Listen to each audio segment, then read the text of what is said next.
Vamos pensar numa ideia que é, no mínimo, fascinante.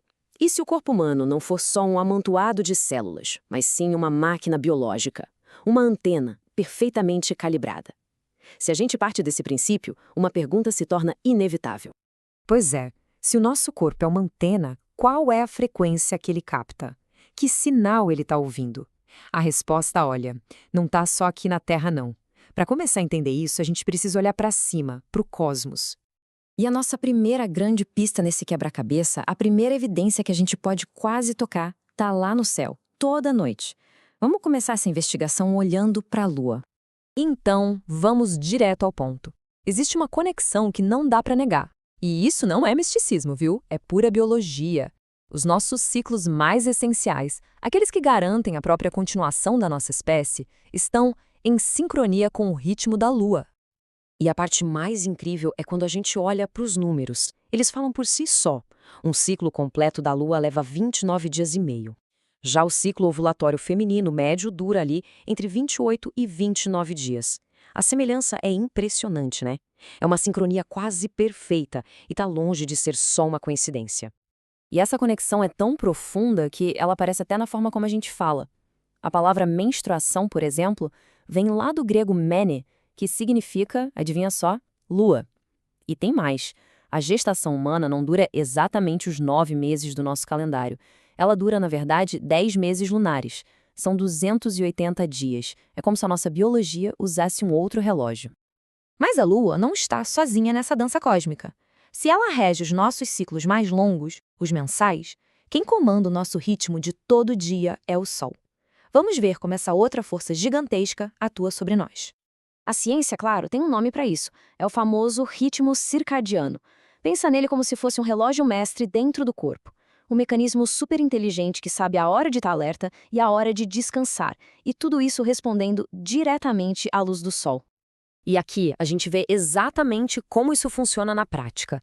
Sentir sono não é bem uma escolha nossa. Quando o sol se põe, o corpo simplesmente sabe. Ele começa a liberar melatonina, que vai preparando tudo para o descanso. E de manhã, a mesma coisa, só que ao contrário. O sol nasce e o corpo dispara cortisol para dar aquela energia e despertar a gente. É automático. Então, o que a gente pode concluir até aqui é bem claro e bem poderoso. Nossos corpos não são sistemas isolados. Nós somos, literalmente, seres astrobiológicos, constantemente sintonizados com a luz do sol e com as forças da lua. Ok, tudo bem, as evidências são fortes, a conexão existe, mas isso leva a gente para a pergunta talvez mais intrigante de todas. Se não temos olhos para ver a gravidade ou sensores na pele para medir a luz da lua de forma consciente, como é que o corpo sabe? Como ele sente essas coisas que a gente não pode ver? Exato. Como? Como o corpo sabe que a lua mudou de fase? Como ele sente a primeira luz do dia mesmo com os olhos fechados? Qual é a peça, o mecanismo biológico que faz essa sintonia toda acontecer? Para a gente começar a entender isso, vamos pegar um exemplo da natureza que parece quase mágico, mas é pura ciência. Pensa num pássaro migratório. Ele voa a distâncias absurdas, cruza oceanos, continentes inteiros, sem mapa, sem bússola, sem GPS. O guia dele é uma força totalmente invisível, o campo magnético do nosso planeta. E a grande pergunta, claro, é: como ele consegue fazer isso? Se esse campo é invisível, como o pássaro consegue enxergar e usar isso para navegar com uma precisão de dar inveja? A resposta para essa pergunta, acredite, é a chave para a nossa também. Tanto o pássaro quanto nós temos um órgão sensorial especializado para essa função, uma verdadeira antena biológica capaz de detectar e interpretar essas forças que a gente não vê. Chegou a hora de a gente conhecer esse sensor cósmico que todos nós temos. E a resposta é a glândula pineal.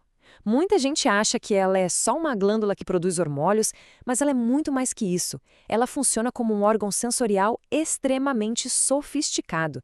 É a antena do nosso corpo, com a capacidade impressionante de rastrear os ciclos de luz e até os campos magnéticos ao nosso redor. E é aqui que a coisa fica ainda mais interessante. Porque a ciência moderna está começando a entender essa estrutura, que tradições místicas e antigas há milênios chamam de terceiro olho. É como se fosse uma janela para essas forças que estão além da nossa percepção normal. Então, a pineal é esse mecanismo que nos conecta ao universo. O nosso tradutor biológico entre o que acontece lá fora e o que acontece aqui dentro. Mas como exatamente ela faz isso? Como essa pequena glândula consegue converter luz e magnetismo em comandos para o nosso corpo? Bem, a resposta está no que a gente pode chamar de ciência do tradutor cósmico. E é isso que vamos desvendar na nossa próxima análise. Até lá!